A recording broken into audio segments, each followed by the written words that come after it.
Assalamualaikum warahmatullahi wabarakatuh. Sebelumnya, perkenalkan terlebih dahulu. Saya Febri Pandrita, mahasiswa Teknik Perkapalan 2021 dengan NPM 210663384 dari kelas pengantar Teknik Perkapalan 01. Pada kesempatan kali ini, izinkan saya untuk mempresentasikan hasil PowerPoint yang isinya mengenai pembelajaran mata kuliah pengantar Teknik Perkapalan ini selama 1 semester. Yang pertama ada jenis, karakteristik, dan fungsi kapal berdasarkan kategorinya. Yang pertama ada kategori dry cargo ship yang berasal dari commercial ship. Istilahnya itu kapal barang atau kapal muatan umum yang jenisnya general cargo ship. Karakteristiknya sendiri memiliki kren sendiri. Fungsinya memuat berbagai bentuk packing. Di kategori yang sama terdapat kapal peti kemas. Jenisnya itu container ship dengan karakteristik menggunakan satuan kapasitas kargo. Fungsinya sendiri mengangkut peti kemas sesuai dengan ketentuannya. Di kategori liquid cargo ship yang termasuk bagian dari commercial ship, terdapat istilah kapal tanker. Jenisnya itu tankers. Karakteristiknya penamaan kapal sesuai dengan bawaannya. Jika kapal tanker tersebut membawa minyak, maka kapal tersebut diberi nama oil tankers. Fungsinya mengangkat cairan atau gas yang dimanfaatkan. Yang selanjutnya ada kategori passenger ship yang termasuk dari commercial ship. Kapal penyeberangan dengan jenis ferry. Karakteristiknya itu ruang kemudi di depan dan banyak kamar tamu. Fungsinya membawa penumpang dan kargo terbatas. Selanjutnya ada offshore vessel yang termasuk bagian dari industrial vessel. Jenisnya tersebut pipe laying vessel dengan karakteristik memiliki kren khusus untuk kabel dan pipa. Fungsinya untuk kapal pemasang pipa dan kabel bawah laut. Yang terakhir ada workcraft atau yang berasal dari service vessel. Istilahnya itu kapal tunda dengan jenis tugboat. Karakteristiknya itu banyak digunakan untuk menarik tongkang. Fungsinya sendiri untuk menarik, mendorong, dan juga membantu kapal-kapal lain. Selanjutnya ada institusi konvensi peraturan internasional. Yang pertama ada International Maritime Organization atau IMO. Tugas utamanya sendiri itu membuat peraturan keselamatan kerja di laut, termasuk keselamatan pelayaran dan juga pencegahan serta penanggulangan pencemaran lingkungan perairan. Selanjutnya ada IACS atau International Association of Classification Societies. Adalah kumpulan dari 12 biro klasifikasi di dunia yang berfungsi untuk membuat regulasi dan juga peraturan tentang kelautan seperti kapal, bangunan lepas pantai, dan juga fasilitas yang ada di laut.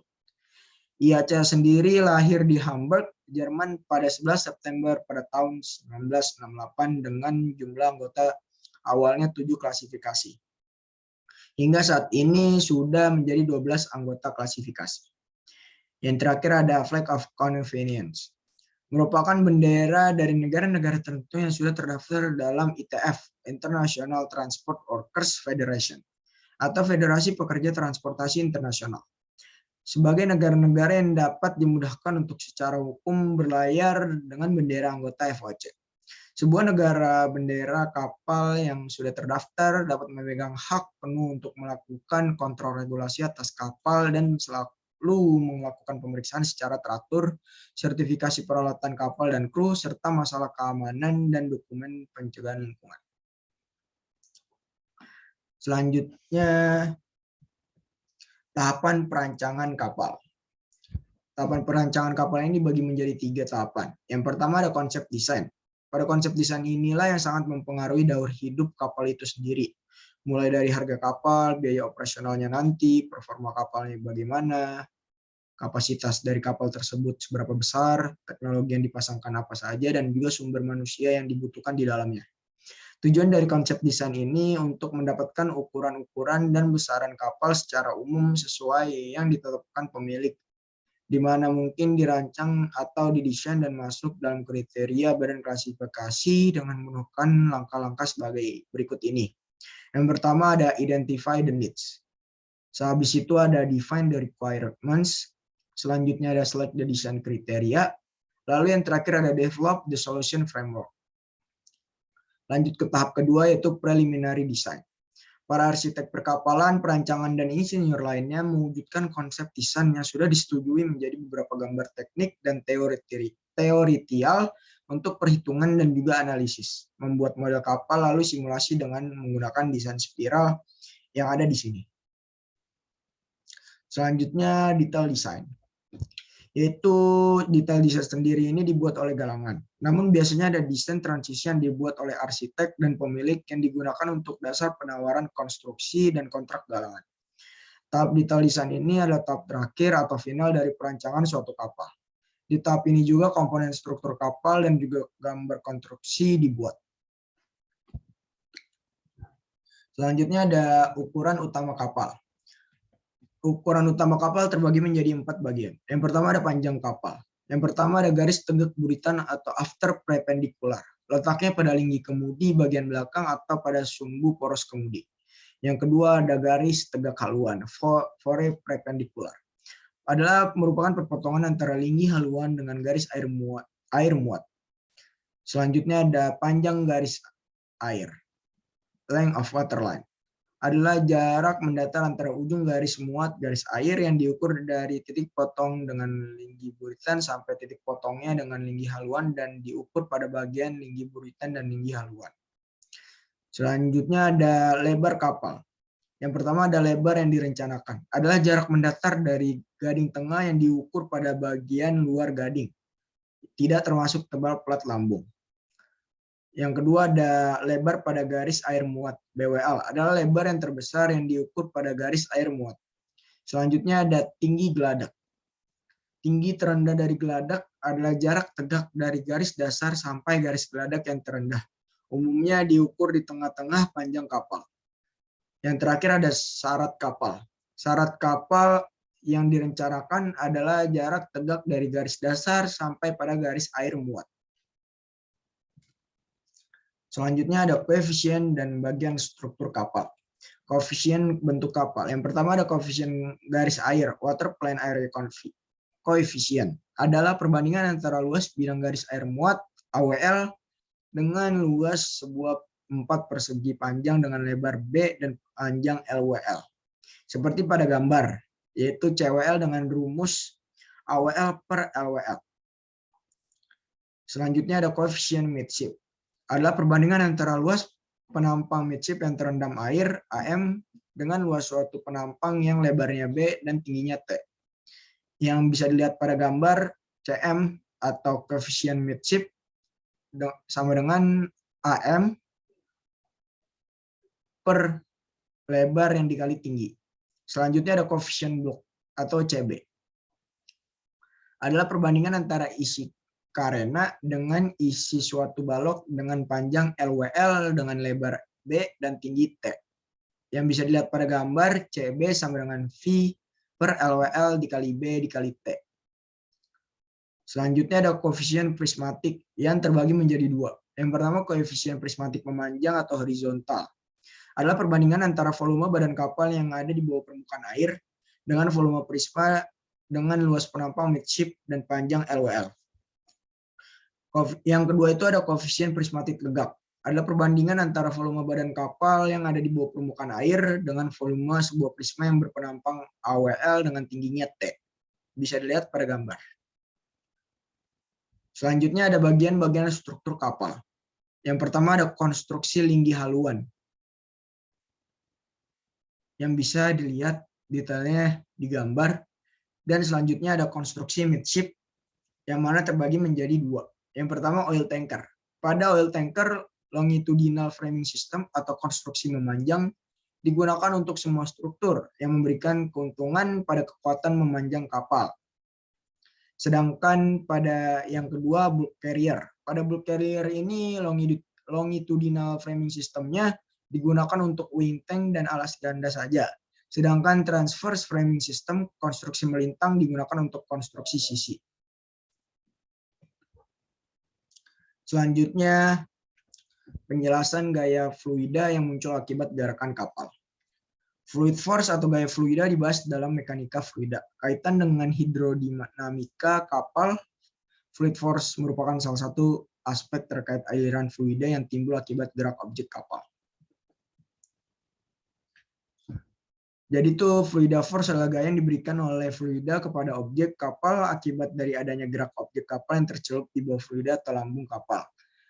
Urutan itu pertama kapal bergerak, memberikan aliran fluida, dan juga memberikan fluid force atau gaya fluida.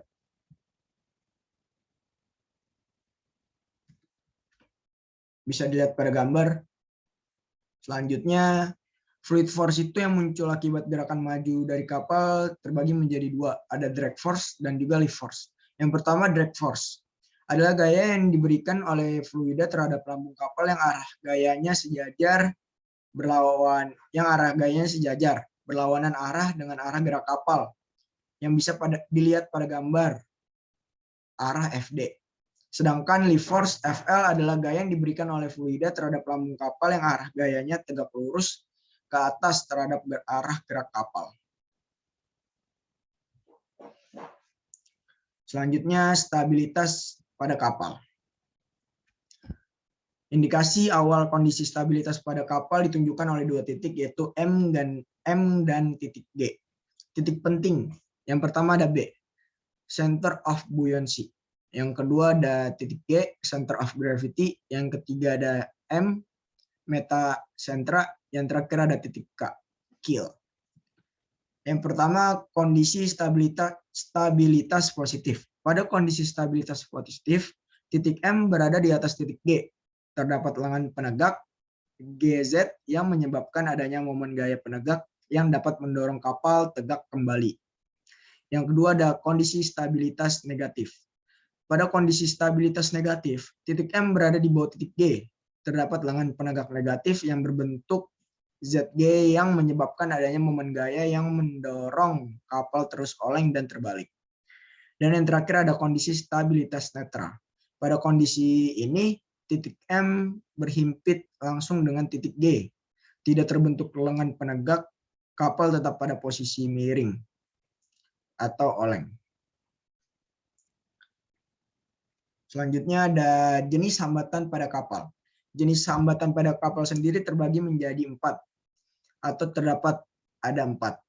Yaitu yang pertama ada frictional resistance. Hambatan yang ditimbulkan akibat adanya gesekan antara badan kapal dengan fluida ketika kapal bergerak.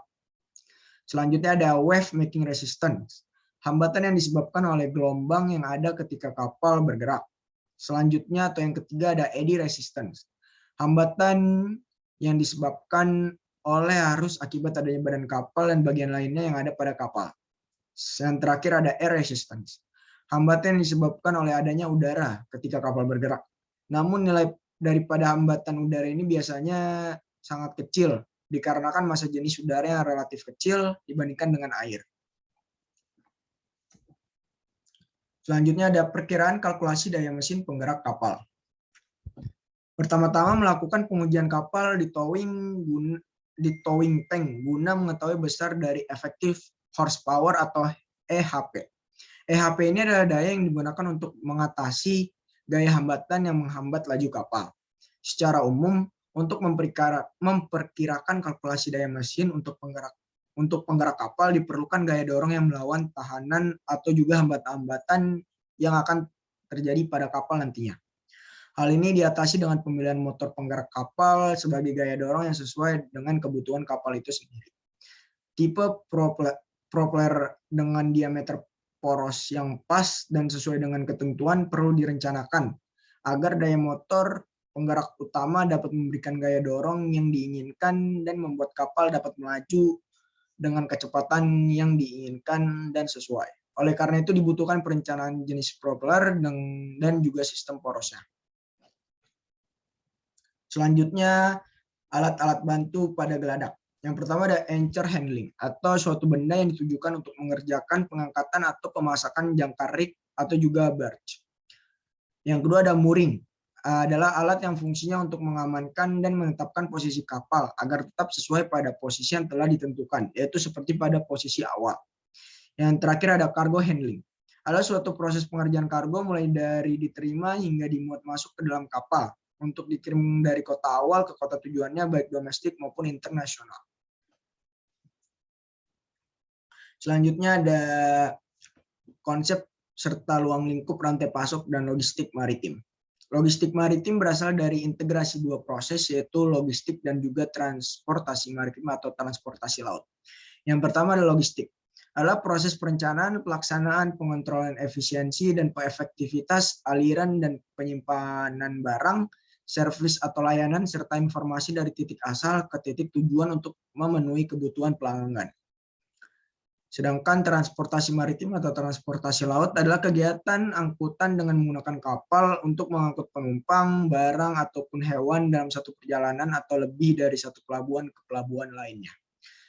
Dari dua pengertian logistik dan transportasi maritim, maka dapat dikatakan logistik maritim adalah proses perencanaan, pelaksanaan, dan pengontrolan pergerakan barang dan informasi melalui kegiatan angkutan laut. Untuk ruang lingkup logistik maritim sendiri bisa dilihat pada gambar ini. Selanjutnya ada rantai pasok. Rantai pasok adalah serangkaian kegiatan yang meliputi koordinasi, penjadwalan, dan pengendalian terhadap pengadaan, produksi, persediaan, dan pengiriman produk ataupun layanan jasa kepada pelanggan yang mencakup administrasi harian, operasi, logistik, dan pengelolaan informasi mulai dari pelanggan hingga ke pemasok. Di sini ada masalah pada rantai pasok atau supply chain problem. Yang pertama ada rantai pasokan bisa sangat panjang karena melibatkan banyak mitra internal dan juga eksternal yang terletak di tempat yang berbeda. Yang kedua ada ban dan informasi harus mengalir di antara entitas. Proses transfer ini bisa lambat dan rawan kesalahan terutama ketika ditangani secara manual. Selanjutnya yang ketiga ada perusahaan dapat meningkatkan peramalan permintaan mereka dengan menggunakan TI menimbulkan perubahan pesanan dengan tiba-tiba. Selanjutnya ada kurangnya infrastruktur logistik menimbulkan ketidakpastian waktu pengiriman. Dan yang terakhir ada masalah kualitas bahan dan komponen dapat berkontribusi untuk kekurangan dalam rantai pasok. Dan yang terakhir ada sistem pengelolaan pelabuhan yang terbagi menjadi 3, yaitu landlord port, tool port, dan operating port. Landlord port adalah suatu sistem pengelolaan pelabuhan di mana pengelola pelabuhan atau port authority hanya menguasai dan memiliki infrastrukturnya saja seperti alur pelayaran, kolam pelabuhan, dermaga, public utility, serta keseluruhan area pelabuhan. Sedangkan untuk suprastruktur seperti gudang penumpukan, bangunan, jalanan lingkungan, dan peralatan bongkar muat, serta semua kegiatan operasional dan pelayanan terhadap kapal dan barang diselenggarakan oleh operator swasta berdasarkan perjanjian konsesi atau perjanjian perseroan jangka panjang dengan pihak pengelola pelabuhan. Di beberapa pelabuhan tertentu, sarana dan pelayanan terhadap kapal seperti pemanduan penundaan diselenggarakan sendiri oleh pengelola pelabuhan. Dengan demikian juga keamanan dan ketertiban umum dalam area pelabuhan juga menjadi tanggung jawab pengelola pelabuhan. Pengelola pelabuhan ini merupakan perpanjangan dari pemerintah baik pusat maupun daerah. Sebagian besar pelabuhan di negara maju seperti Eropa Barat, Amerika Serikat, Jepang, dan Australia menerapkan sistem landlord port ini. Yang kedua ada tool port, sistem pengelolaan pelabuhan di mana semua infrastruktur maupun suprastruktur pelabuhan dan peralatan bongkar muat dimiliki oleh pengelola pelabuhan untuk yang nantinya disewakan kepada pihak swasta. Sedangkan kegiatan operasional bongkar muat kapal diselenggarakan oleh pihak swasta baik sebagai stevedoring company maupun sebagai perusahaan pelayaran atau agen pelayaran. Hampir semua pelabuhan yang relatif kecil di negara-negara berkembang termasuk Indonesia ini menerapkan sistem tool port. Kondisi semacam ini terjadi karena pihak swasta masih lemah untuk berinvestasi dalam kegiatan kepelabuhan atau karena skala kegiatan dan volume arus barang masih terlalu rendah. Yang terakhir ada operating port. Sistem pengelolaan pelabuhan ini di mana semua fasilitas, infrastruktur dan juga suprastruktur pelabuhan serta peralatan bongkar muat dan juga semua kegiatan operasional dimiliki dan diselenggarakan oleh pengelola pelabuhan itu sendiri atau disebut service port. Contoh yang sangat berhasil dalam menerapkan dan mengembangkan sistem ini yaitu Singapura dan Felixstowe yang ada di Inggris dan beberapa pelabuhan lainnya di Inggris. Adapun kelebihan dan kekurangan dari sistem pengelolaan pelabuhan tersebut. Yang pertama, landlord port. Dengan kelebihannya, dana investasi yang harus disediakan oleh penyelenggara pelabuhan tidak besar. Dan juga tidak terjadi monopoli dalam penyediaan pelayanan jasa ke pelabuhan. Sedangkan kekurangan landlord port ini tidak dapat diaplikasikan pada daerah yang belum berkembang. Para investor tidak tertarik untuk menanamkan modalnya. Yang kedua ada tool port, yaitu kelebihannya memberikan kesempatan yang seluas-luasnya kepada banyak pihak untuk terlibat dalam penyediaan jasa ke pelabuhan. Tapi kekurangannya itu karena banyaknya pihak yang terlibat akan sulit mengendalikan tingkat kinerja pelabuhan. Dan yang terakhir ada operating port. Kelebihannya pengendalian kinerja pelabuhan lebih mudah karena tidak banyak pihak yang terlibat di dalam penyelenggaraan jasa pelabuhan. Sedangkan kekurangannya bersifat monopoli dalam penyediaan jasa ke pelabuhan, sehingga kinerja pelabuhan sulit dipacu karena tidak ada kompetisi di dalamnya. Dan yang kedua, peluang investor atau swasta terbatas untuk terlibat dalam penyediaan jasa ini.